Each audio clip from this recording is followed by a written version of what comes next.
Hey, this is Thad Joyner, and you're listening to What Thad Thinks, the one and only podcast on the interweb focused solely on what I think.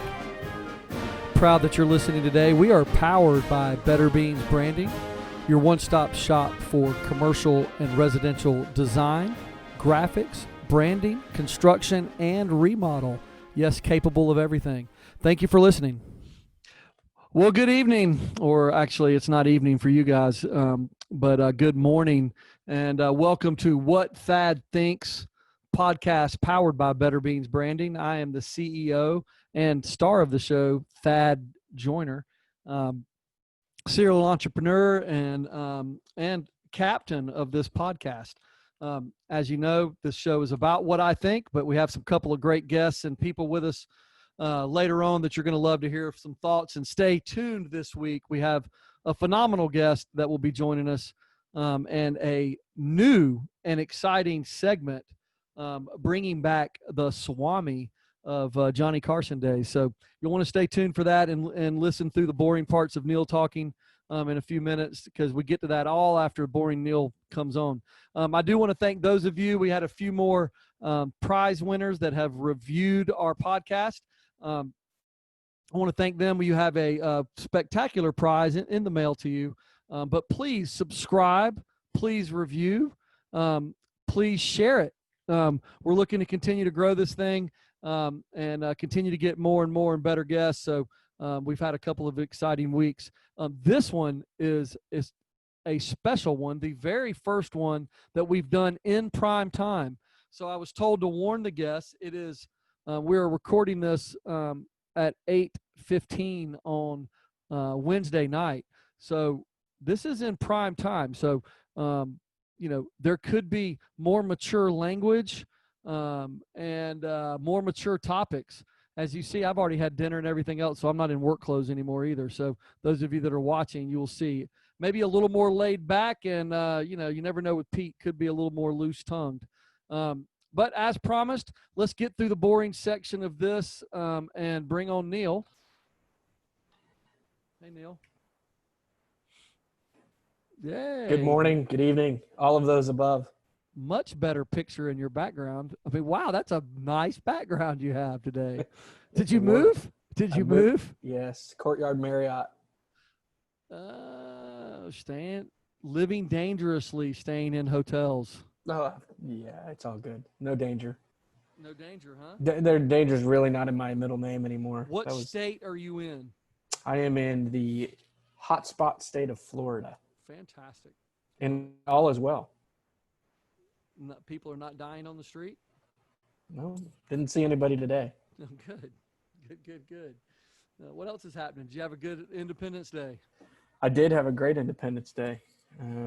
Boy, that seems like so far away. It's only 4 or 5 days ago, but yeah, really good weekend. Good. How about you? Yeah, I worked. I mean, I've paid the bills this weekend. I'm trying to make a couple dollars. So yeah, but it was good. I mean, we traveled a little bit as a family, but we're all back. It's all good. I'm ready for the second half of the daggum year. The first half of 2020 sucked. Yeah, it was a pretty good drag, wasn't it? Not really what you projected. If you had a crystal ball on December 31st, I don't think you would have made half the bets that have happened in life right now. Well, no, of course. I mean, that was a really smart statement, Neil. I mean, so would we have bet on pandemic? Few people would have. Murder hornets. Let's see, riots. And I don't think people would have bet on that. But hey, that's okay. The first half, if that is as bad as if that's all you got, I'm pretty good. The American small business owner, if that's all they got for us, I mean, bring it on. Bring it, baby. Because if that's the worst 6 months that I'm going to have as a business owner for the next 20 years, wow, what a run I'm going to go on. I love that attitude. Well, what else?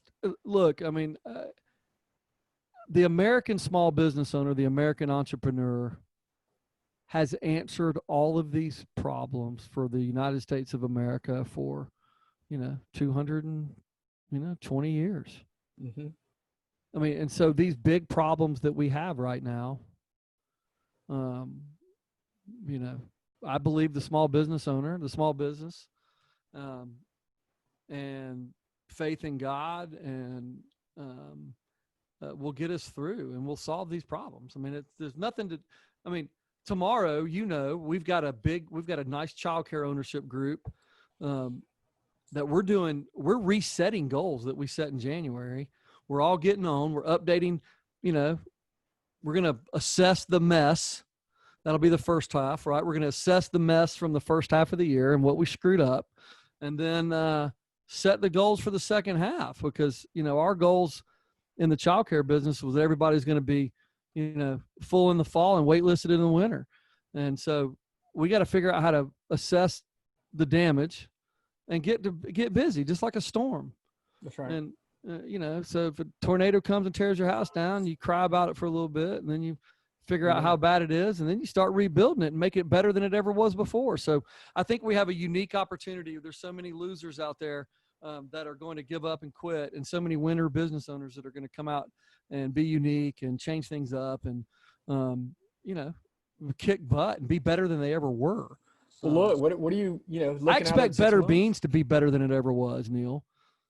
I'm on it. And we're pretty dang amazing, but I expect, some cool opportunities we have that we even brainstormed yesterday, like, or opening our sports and school mascot, branding opportunities that we have, across the country, and, how many people are remodeling across the country and need the remodel for new COVID restrictions and other things. There's so many opportunities for us and for you. You better not screw it up. No pressure there. Yeah, no pressure. But so many cool opportunities that we're going to get going on. So yeah, I'm excited. What do you looking out at the first 6 months and now into the next, or looking back at the last 6 months, if you could have changed one thing, which thing would it have been now, or as a reaction to something? Okay, so for real, if over the next 6 months I could have changed anything. Okay, about February 20th, I would have dumped all my stocks, and I'd have bought them all on March 23rd, was that the low? Yeah. I would have shoveled everything back in, and then we wouldn't even be having this podcast because, really. Making it rain. Maybe we would be having this conversation, but it wouldn't be much. So, and an unrealistic thing would have been that I do that. If I could change what we did, what I've done over the last 6 months, there are some friends of mine that I would not have let close their business. Like I would have absolutely shaken them. I would have flown to their place of business and told them not to close. For our own businesses, I would have, we did a webinar. It's kind of listed as one of our podcasts. I think you can still download it. It was the very first one. But we did a webinar, and I laid out what you needed to do, in order what you had to do. You had to get your operations right, and then you had to get your staffing right and your training right.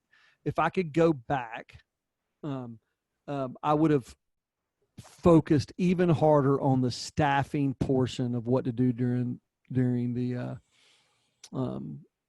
pandemic, because we are seeing so much business at like the restaurant right now, and so much business at one of our at our child cares right now, that we don't have enough trained people at work. And that whole unemployment thing, we did a great job of holding on to people by giving them the essential worker bonuses and paying them better through this. But we have absolutely seen that we need more people to operate as well as we want to operate. And so I would have shoved it down all the managers' throats. You have to hire, you have to hire, you have to hire, you have to train, you have to have more people. They got to be hired. They got to be trained. People are going to get sick. People are going to have to quit. People are going to get unemployment. Do not let up. Do not let up. If I could go back, that's what I would change. Was that your question? Yeah, exactly my question. Okay. So that's what I would do. So even right now, because some people are like months behind us, some of these states like Massachusetts, Maryland, some of these people that are way behind us, like they're not hiring enough right now. Like if I could go back, and so if I could tell them, so if any of our listeners, because we got listeners all across the country, if any of our listeners are in a state that you feel like is behind Florida and Georgia, then you have not hired enough people. Do not worry about having too many employees right now. Go get too many. That's what I would tell them. The numbers on unemployment says that the people are out there to go be had, right? So why are we not hiring them? Yeah, need to be for sure. So that's looking back. How about looking forward? Give me one prediction you're thinking about right now. Oh, I'm not going to do that with you. I mean, maybe you didn't hear the introduction, and we certainly didn't have a formal production meeting because you were in the air, and this is primetime version, right? We're recording this at night. But I brought on a amazing friend, the CEO of Georgetown Hill schools in Maryland, an attorney, a good friend, a hell of a guy, Pete Cromwell, who is going to come on and be my guest today. And he and I are playing. Pete, hey, what's up, buddy? Did I jump in too fast? No, you're perfect. So Pete and I are going to eventually get today where we talk about the future. Last night or yesterday afternoon, me and Pete got to talking for a few minutes. It was supposed to be like a 90-second call. I think it was 27 minutes of pontificating on everything. So this could be a extremely long podcast, but I'll try to cut it off in the right amount of time. But Pete has a lot of unbelievable insight living in the DC area, being an attorney, owning a business, being involved with nonprofits. So there's not the great thing I'll tell you about Pete, other than being a great businessman, a great friend, is I can tell you that he is not unlike me, that we have an opinion on just about everything. So this is going to be fun. So you asked me to predict the future. Today we're going to be doing what some of you old timers will remember from like the Johnny Carson days. We're going to do what Swami says, and we're going to Pete and I are going to predict the future and take turns asking each other increasingly difficult and uncomfortable and fun future predictions. Okay. So Neil, your opinion is not warranted. What we need you to do is every once in a while laugh at our jokes. That one? Okay. And seem into what we're doing. And and continue to look important in your Marriott by Courtyard room. Courtyard by Marriott, but sure. Courtyard by Marriott. Thank you. You are the branding man. The branding man. Is Swami the politically correct word right now? Well, is that okay? I mean, last night I wish you wouldn't have said that.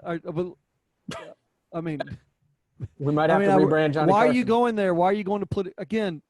This is not your segment. You had your segment. Your segment's over, and we all know that you think you're funny. I'm but laughing. Nobody else thinks you're funny. That's not true. No, Neil. Neil, look at me. Look at me in the eye. Neil, look at me. Neil, look at me. Neil, look at where you are. Neil, look at me. What? Okay, this would be one of the times when I say, "Hey, look, you got to know your boundaries. This is not your lane. Got it. This is not your lane. You're not funny. All right. You're funny looking." Pete's laughing. We're trying hard not to. Yeah. Well, anyways, this is Pete's section, not yours, Neil. Pete, how are you? I'm splendid. Thanks for inviting me in this evening. I was so pumped to have you. I was trying to wait for the right week. And then when we had Ellen and Bernard on last week, our lobbyists, I started thinking, oh, man, this is getting nice and heated and ready for a Pete night. So we're having a Pete night tonight. But what's going on? What's that? I'd like to know a little more about the demographics of your listeners as I gauge my opinions. Well, we are hot. Again, Neil, not your section. We are hot amongst age 35 to 55-year-old women. I mean, that is our sweet spot. And we do fix your bald head, all that kind of fun stuff. I put a hat on for mine. So yeah, so that is our main demographic, but our main demographic is really, small business owners across the country that get up and do what you and I do every day, Pete. So we try to give them some good motivation, some good advice, and some things to look forward to in the future. So, I'm sure you listen every week, right, Pete? I've been actually storing them up to binge because I do nothing in moderation. That's okay. So good. You will love the binge. There'll be there's some definitely good moments, but every week's been a different expert. We've had your friend Molly on here, did some great marketing stuff for everybody. We've had lobbyists on here that we had last week, childcare lobbyists. We've had, Nice. some great guests. Tonight we have an old attorney, business owner on here. We'll see. But we're going to try to tell people what I really want to give, other than any motivating thoughts, is to help. I want to help the small business owners out there really think about the next 12 months. So many of us are just living in the now, right? How to survive today. But the effective leaders are the ones that are looking 12 months, looking 6 months, looking 12 months, looking 18 months, looking 2 years, and knowing where they're going to be. And so, or having a plan for different places they could be. So hopefully we'll give them some different things they should be thinking about today as we predict the future. What do you think? I think that's a great idea. And by the way, I completely agree with you. I'm one of those meeting with you tomorrow, one of those childcare groups, and I was dreading looking at my budget going forward through January. And I have to say, I came away from it actually feeling a little better about things. Things are not as bad as I feared, and I think that's one of the things that anybody in small business needs to remember is it's the real is almost never as bad as what you're afraid of. So just figure out a way to confront what you're afraid of, and then kind of get to work. And it's all going to look a little bit more manageable when you do that. Yeah, I mean, I think I came up with a good slogan tonight: the assess the mess. Did you like that? Assess the mess. I do like that. And confront the difficult, which is something Neil needed to hear. So I was hoping he was taking a note up there. And by the way, you are spot on. That's the one thing. If I had it to do over again, especially kind of knowing what I know now, I would have been more aggressive at acquiring talent, because there was so much frightened talent out there for the last 3 or 4 months that I think in honestly, we were positioned where we probably could have reached out more aggressively. I wish I just plucked 3 or 4 great directors, 3 or 4 great teachers, and just we'll figure it out, and we're going to still try to do that, but. Yeah, you've still got time to do that. I mean, you're exactly right. So, I mean, you got to think what you just said, and I don't think I said it as clear as you just said it. So I want our listeners to hear that again. Just like I said, I would have gone back and invested in the market, even put more in than I did when it was at its low. You can invest in people in the same way. Like when you're scared and the market's bad, that's when to go steal people and make things happen, right? That's when, not necessarily steal people, but you know what I mean? Go invest in people, in talent. The way you said, go invest in talent when the market's low. And that way, when you come out, you're so much better equipped than everybody else. I mean, it's the time to take the loss. The other thing I've been having conversations about is I'm sort of in the childcare world. I'm sort of assuming opportunities are going to be opening up that haven't been there before, and things are going to change in sort of unpredictable ways. So I do think we ought to try to broaden our nets a little bit and talk to people in other businesses and potentially invite them aboard for the wisdom that they might bring, whether it's some people, who might be more tech savvy than most people in the childcare business. I think people in the recreation business are really interesting right now for the kind of enrichment kind of stuff. And I think we need to be learning more about tangents or potential tangents for our businesses to chase down. Yeah. What about what you're going to do with your kids on these school systems that are not opening fully back? So well, I'll tell you what I'm doing. Here's my hint. So I just put out the word to our directors. One of the things, Maryland is behind. ProCare is the largest childcare software maker in the country. I think they've got thousands of clients probably. And they just came out with a report that shows Maryland is actually 47th in the country in its percentage of fall off of business over COVID. We're at 17%. of pre-COVID activity according to our ProCare measures. So we're definitely behind. But one of the things that we're going to reach out to in our public schools, it looks like they're going to be doing, like a lot around the country, some combination of 2 days a week in person, 2 days a week virtual, and like closing 1 day a week, to sort of deep clean the schools. So and then they're giving families choices between sort of opting into one of those or going completely virtual. Yep. So I think either way, what we're thinking is, number one, our preschool is bouncing back a little better than we thought. So we're not sure we have enough room to accommodate all those kids. So what we're doing is we're reaching out to all the local churches, because nobody went to church for 3 months. Their coffers are dry. And a lot of churches who often operate preschools don't want to be in that business anymore, because they're nonprofits, they're run by volunteers. To them, that childcare feels like a huge potential liability. So I think they would be much more interested in sort of, leasing arrangements rather than operating their own preschools. So we're looking for space where we can basically run those kids on the off days. And one of the big things you got to do is, make sure you can plug in 20 laptops, because they're all going to have their Chromebooks. Yeah. So I think this is Atlanta. The counties in Atlanta have started their planning, right? So we have a big mix. So one county that we do business in is doing exactly what you said. Half the kids go to school on Monday and Wednesday, half the kids go to school on Tuesday, Thursday, and all of them take Friday off, or Friday's virtual, whatever it is. So we're getting that. We're getting some that are just back. We're back, baby, and whatever. So I think you're going to see some of that. But I do think looking, jumping in, like looking for those opportunities that you were talking about with recreation in the beginning, that we're talking about with what school owners can do, but what can restaurant owners do? What can gyms do? What can a yoga studio do? What can a Uber service do? There are going to be huge opportunities because the market is changing. No matter what you think, the market is changing. So I will do the first Swami question to you, Pete. The first future predictor right now. January. I'll go that far out. January of 2021. Is the country economically going to be better or worse off than it is today?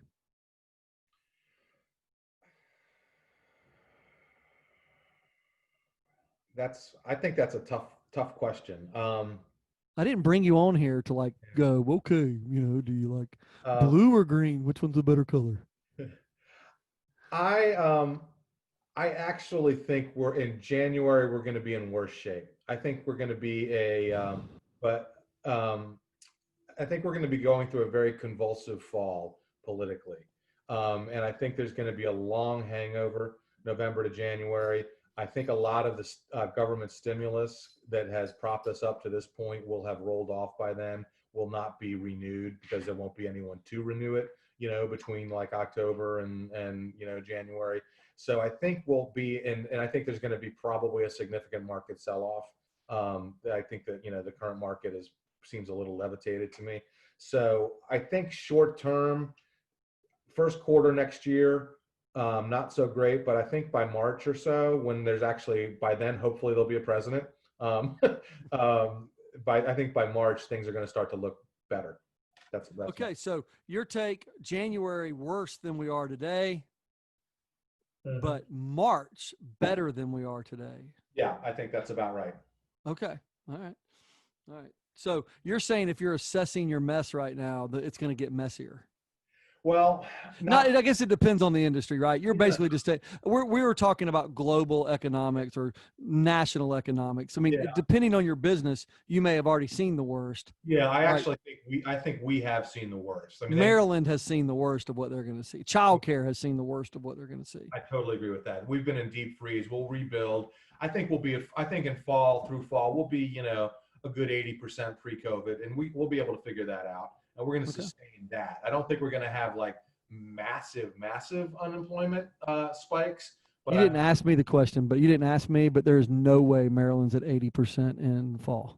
You didn't ask me. There's just no way because y'all been closed too long. But I will say, Yeah. y'all are too scared up there. Too scared little The things market, up there. the market is, I'm on, I can't tell you the number of Zoom calls I've had with oversight boards and parents. They are terrified. It's amazing. And anyone who, you know, doesn't put the absolute safety of children first and foremost, that anyone who you're just, you shouldn't be in the business if you are not thinking about that. And it's yeah, I'm hoping that I was kind of hoping in the last 3 months that they would have been driven crazy enough by their kids that they would be they'd be saying just come take them. But I think what happens in my market, we have so many like government employees and government contractors and stuff like that, and frankly, they're able to do their job from home. Yep.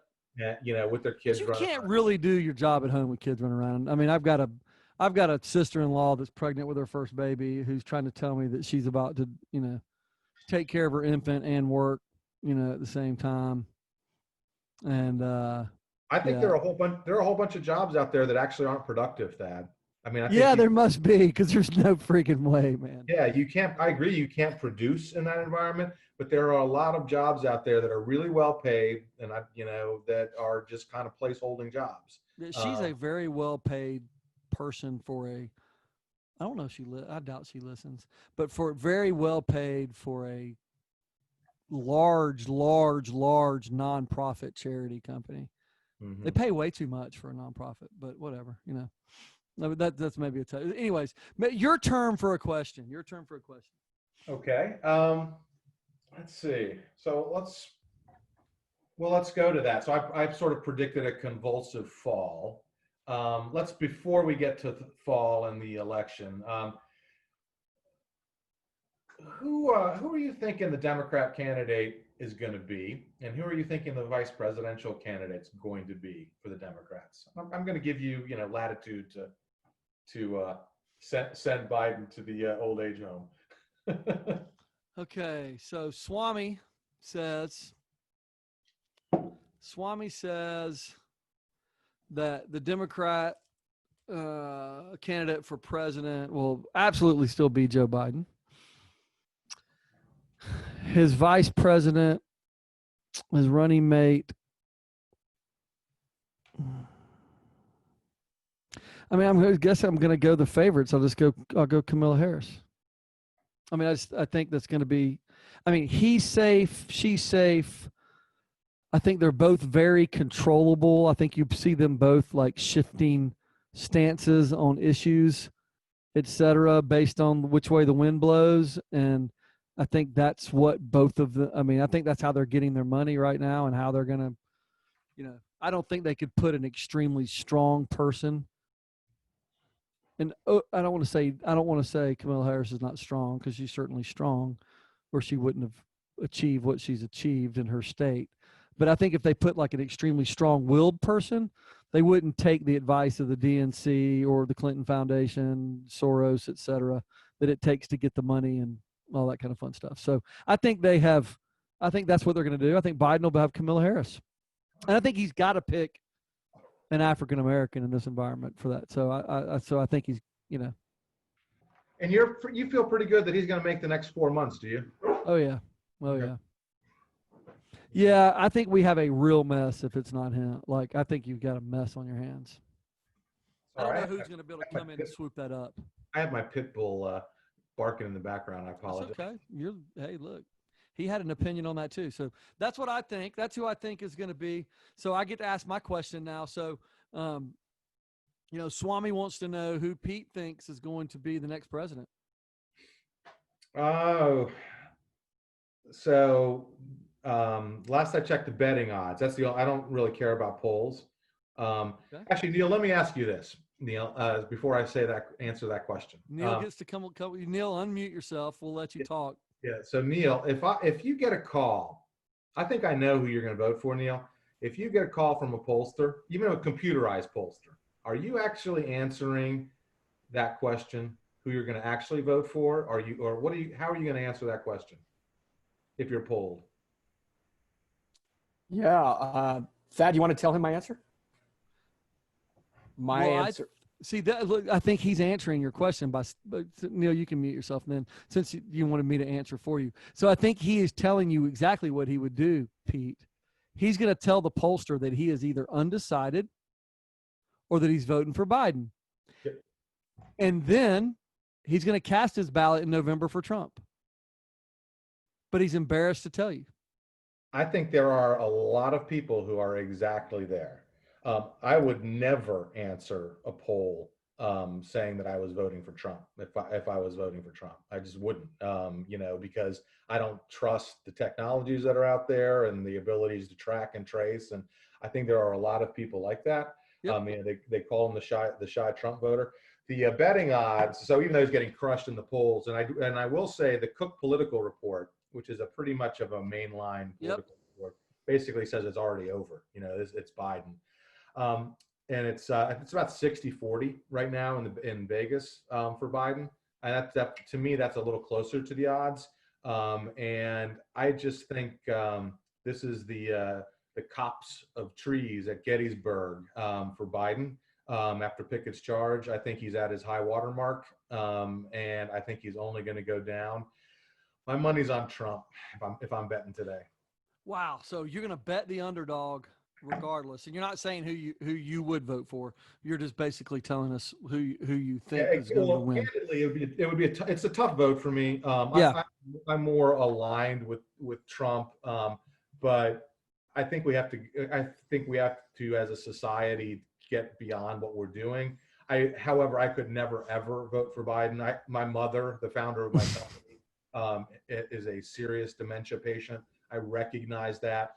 He will, if he makes it to November, which I have my doubts about, just from my experience with that mental illness, he will be a total, just a totem. I mean, I have no idea who will be actually pulling the strings. So I just never vote for him. Yep. I mean, I think that's fair. So your turn for a question here. Okay. How many Supreme Court openings between now and November? Oh, between now and November or now and next November? Now and this coming November. In other words, for Trump to potentially fill. Zero in the next 4 months. Okay. 2 between now and next November, which is just going to swing everything back around depending on who gets elected, right? So, yeah. Well, the Democrats have actually promised to pack the court regardless. So. Oh yeah, they're going to have more Supreme Court justices, right? Take us from 9 to 15. We talked about this yesterday, and so I didn't tell you we were going to do this, but we talked about this yesterday, and you and I were both in agreement that we'd be all for a constitutional convention. Okay. So for those of you that don't know your history, like Neil doesn't know American history because he was born in Canada and illegally immigrated here, which is also why he's really not voting. So he's just telling a lie to the pollster when he calls. He came here legally. He's now here legally because he's married. So, he's not for the wall, but they were never going to build a wall across the northern border, which is where his family snuck across. Did they sneak across in the cover of night on a boat, Neil, or did they just overstay their work visa? You kind of sail right down the Niagara River and stop in New York. Okay, I got you. Anyway, you glad I came? You came clean on some stuff last week. I came clean on some stuff this week. Yeah, I'm not coming clean on a dang thing. This is live and on the internet. I haven't said a word. I know, but last week you said a word and upset some people. Oh, I know. Jordan, I'm so sorry. Yeah. Don't say sorry to Jordan. Say sorry to Denley. All right, mute. All right, so Constitutional Convention. So, I mean, I want to call the bluffs of all these people that are, acting like the U.S. Constitution isn't the greatest document that's ever been written and ever, and you're an attorney and you actually went to the University of Virginia. So yeah, I'm assuming you have some respect for the Constitution, Pete. But if people want to challenge that and think they can come up with better, what would be at the new Constitutional Convention? What would they try? What would be on the table? If you were a representative of Maryland, I get to represent Georgia.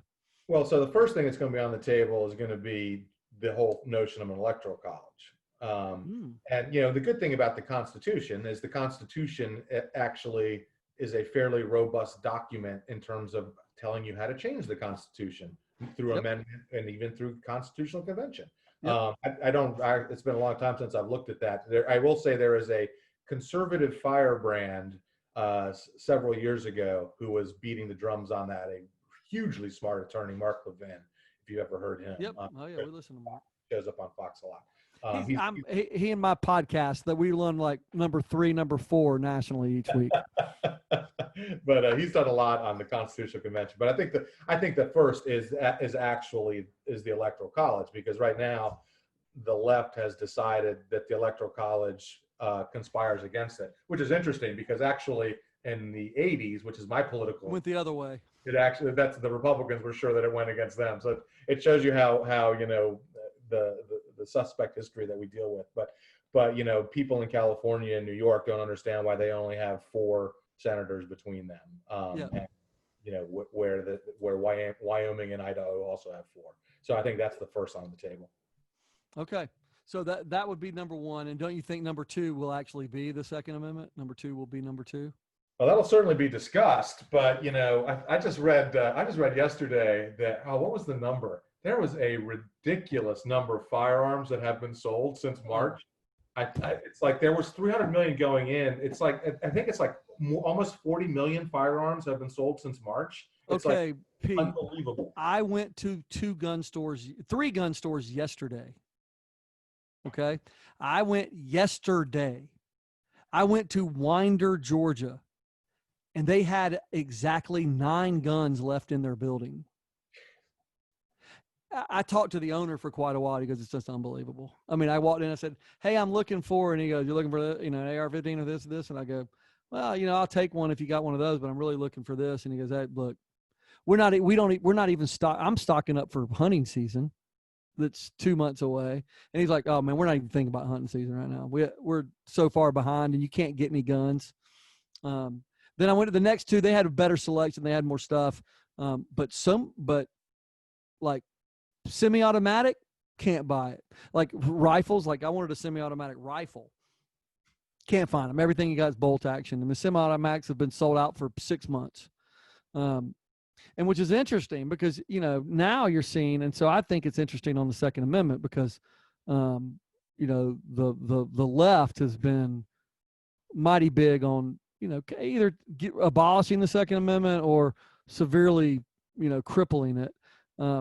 But if you've seen the big militias that have come out lately, especially here in Georgia and Texas, they're leftists. I mean, this is Antifa, Black Lives Matter.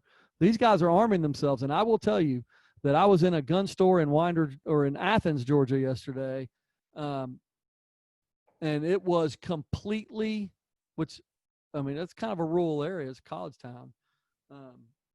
The demographic inside was 50-50. I mean, there was 50% whites and 50% blacks in that building. I mean, everybody was arming themselves. So I don't know if that's troubling or good. I mean, I love to see people exercising their Second Amendment because it's what it's there for. My view is, well, first of all, I have a feeling if you visited 3 gun stores in a day, you're on some lists right now, my friend. Be careful the next time you're in the airport. I think they're going to have some questions. Hey, the guns aren't the problem. It's how much ammo I've bought. But I actually think so. I would on the gun control. I would keep an eye on Virginia, which was a former purple state turning blue that has been playing around with a lot of gun control laws. And I think gun control's dead because we're seeing what's happening to crime right now. We're seeing, defunding police, cops standing down, blue flu. We're going to be seeing all that stuff. Yep. And if good luck taking my gun. Yeah, the cops aren't going to protect you. You got to protect yourself. And there's people like me who don't own any who are strongly thinking about it. Because one thing to remember, as everybody's outraged, when the cops stand down and stuff like that, you can't sue your city when the cops don't show up to stop the bad guys. They actually don't have any, and they're not required to help you. So that's something that you should think about. You said that, and I think that's something. we had an incident at one of my businesses, I don't know, a month ago, and we called the police, and it was an emergency. 2.5 hours. 2.5 hour response time. So I've either thinking about hiring private or making sure that, we are some sort of armed presence. You got to protect your people. I have a few different types of businesses, but you have to protect your people in whatever way you can, and certainly you got to protect your family, or have the freedom to protect your family the way we are. So those are heavy topics. Mm-hmm. So when will the daggum new movies be released and us be able to go to the theater? So, I mean, man, we're sitting here at home tonight. My kids are like, "What are we going to do?" And I'm like, "Well, we can go to the movies." And they're like, "Ha! There's one movie theater open, and we're in Georgia. One movie theater within like 40 miles of us, and it's showing Ghostbusters and Indiana Jones and Temple of Doom this week. When are the new movies going to come out, Pete? That's I don't. Do you? So when was the last time you watched a movie like not with your kids? Yeah, if my kids are gone, my wife and I do like to go, and I go with my dad once a month. So my dad loves the big screen, so I take my dad to the movies once a month. I don't watch movies anymore. I watch TV shows. I don't have like even on Netflix and stuff like that. I mean, I'll watch a war movie. That's about it. I like series, TV series. I like those too, but nothing beats. It's been so long. What was the World War I movie that won the Oscars? What was it called? 1917, 18. Yeah, 1917. I took my dad to that. What a blast! That was so good. That was a great movie. Can I tell you a quick, great World War I story? So, my grandfather was a flyer. He's a Kentucky boy who enlisted, and he was a pilot. It wasn't the Air Force back then. It was the Army had their Air Force wing, and he did a bunch of recon and stuff like that. So I live in downtown Frederick, and we're really it's a town of about 30,000, historic. It's very diverse, income, ethnic, ages, and all that kind of stuff.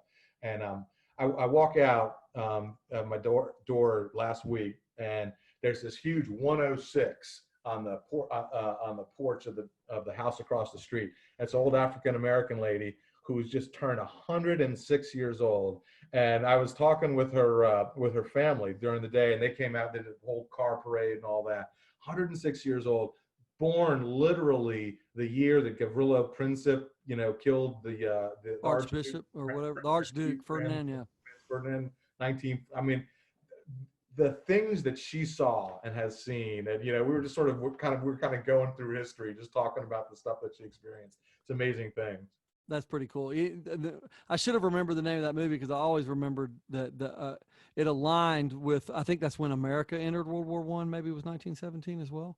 We went in 18 for about 6 months. Okay, I thought it was 17 because for whatever reason I aligned. That was when my grandfather was born in 1917, and I always aligned that in my head. I always said, "Oh, that was the year that America went into World War I." But that's a pretty cool story. That's a good movie, but and that's one that I've seen too. But I haven't seen too many movies since then. I saw that one about 2 months ago on Netflix. Well, I think everything closed right now. Oh, you're talking about Netflix.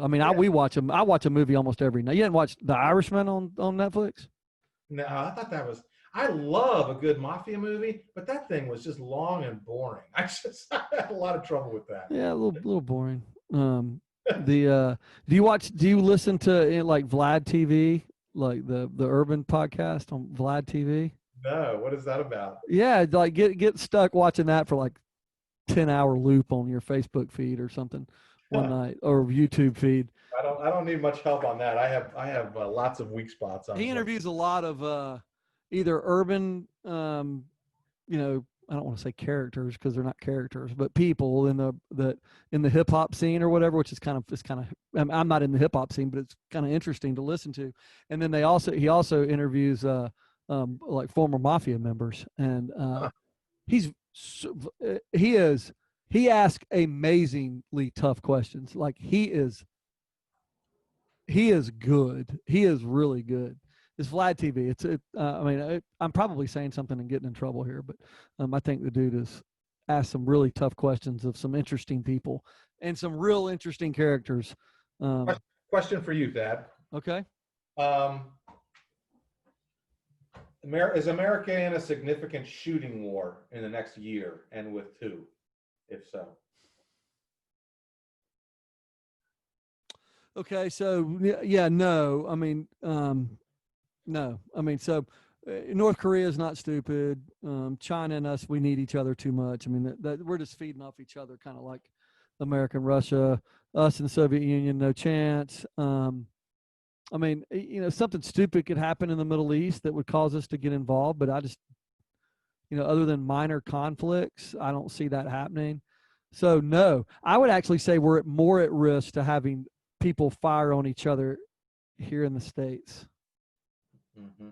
I mean, this is awful, but I had a financial meeting with my financial planner and a stock guy. I mean, I had like 3 guys on the phone with me today. We had an hour call. And and I'm saying, hey man, I need to assess the mess with you guys and talk about what we're going to do for the next year. And their job is to kind of keep some of the money in the market and kind of keep this thing going. But, I said, they go, hey Thad, well, really, what's the downside here? You lose 10, 15%, if we made this one move. And I go, what if there's a civil war? And they go, well, we don't have a plan for that. I'm going, well, heck. I mean, one of these idiots, either right-wing or left-wing militias that are marching around with AR-15s loaded. Did you see that picture I sent you of the one that was the guy's gun was jammed? Did you pick that out yourself, or? No, a friend of mine snagged that off the video and sent it. So funny. But these guys, that means they're trying to walk around with bullets in the chamber. How irresponsible. You're marching in a public national park with a round in the chamber? Are you freaking kidding me? But anyway, so all it takes is one of these guys on either side, to pull a trigger. I mean, you just said it. It took one shot to murder, to assassinate, some duke. Franz Ferdinand, the Archduke. An archduke. Archduke. That means he was the heir apparent to the Austro-Hungarian Empire. Yeah. So I mean, a pretty damn minor figure, right? Started World War freaking I. Yeah. And without World War I, you have no. If you don't have World War I, you don't have Hitler. You don't have Hitler, you've saved millions and millions of lives. It was just over one murder. So I don't think people are understanding the fire we're playing with in this country right now, and ratcheting up the conversation and cancel culture and militias marching.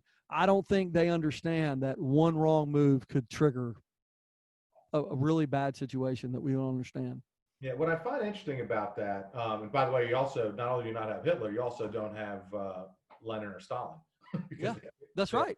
Were the beneficiaries of World War I. What I find funny about this, I don't spend a lot of time on social media, just for my own sanity, because in my lived experience, a lot of people like to talk about that.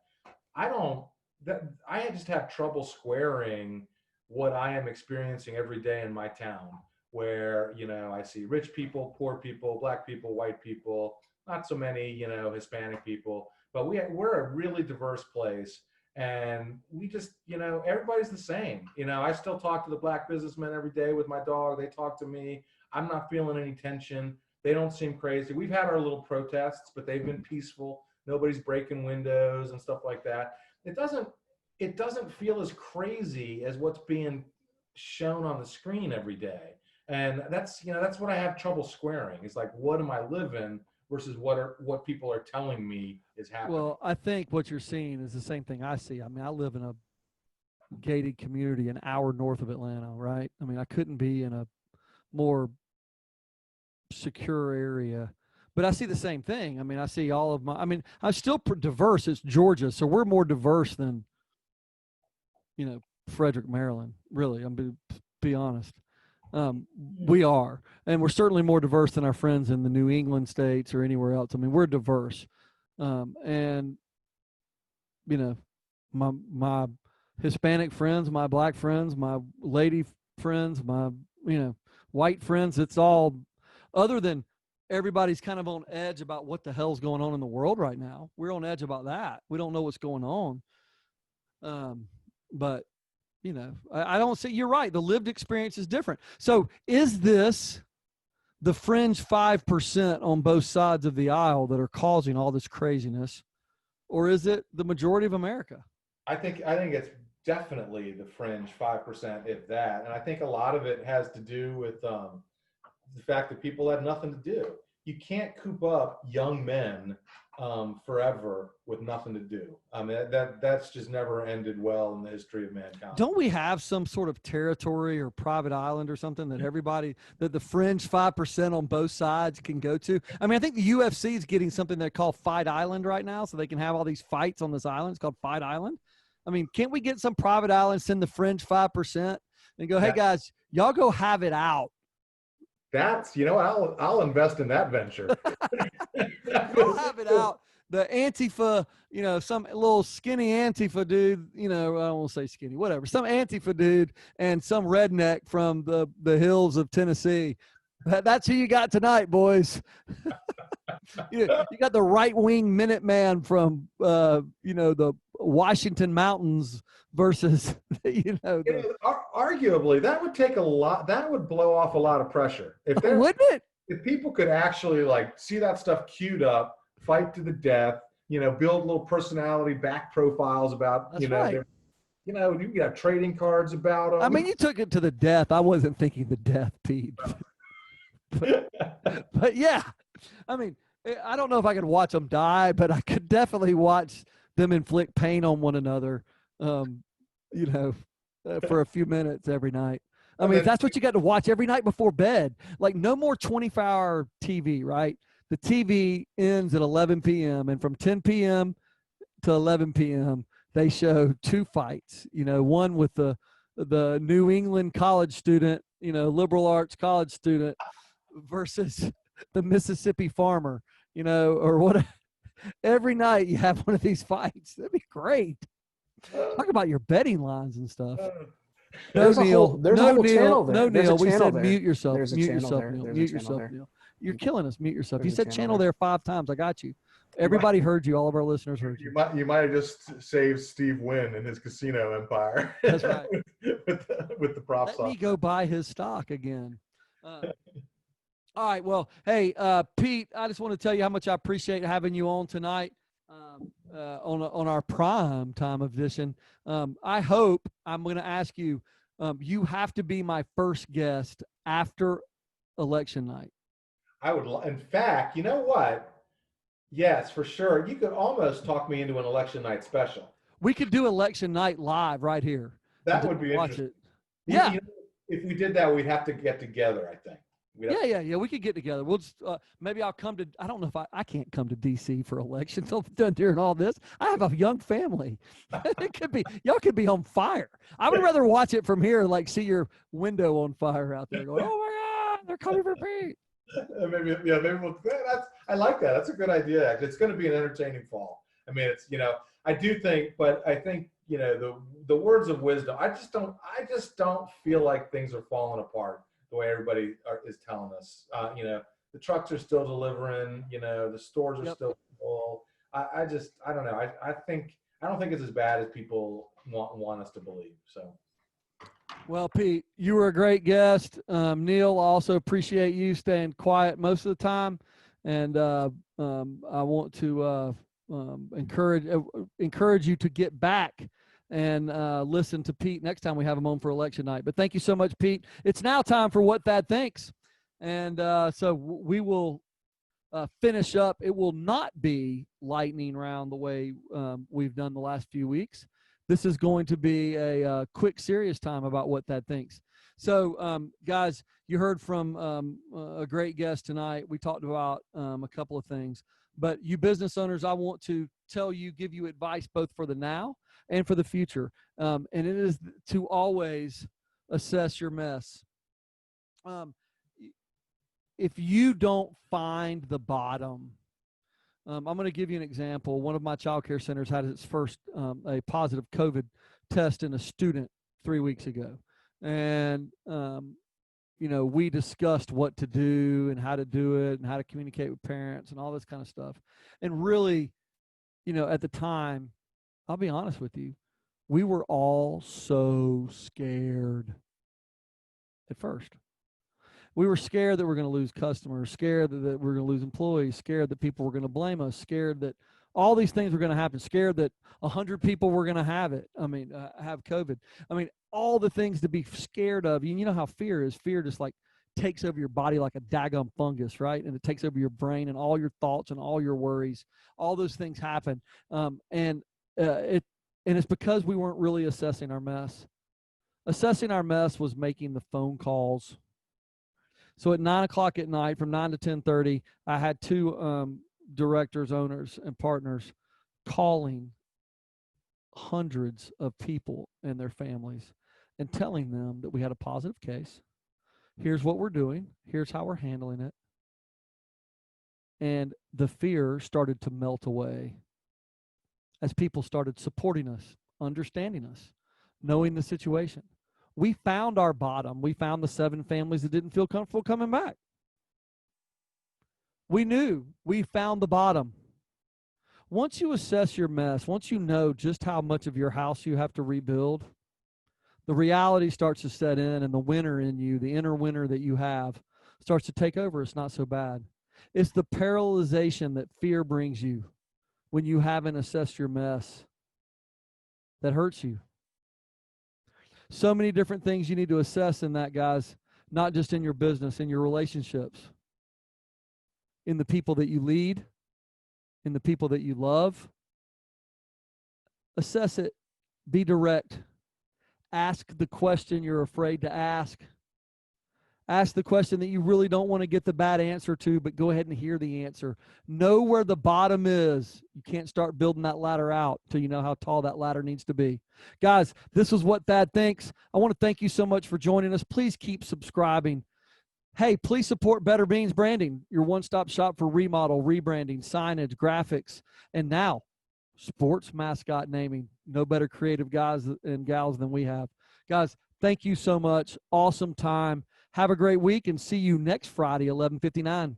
Adios.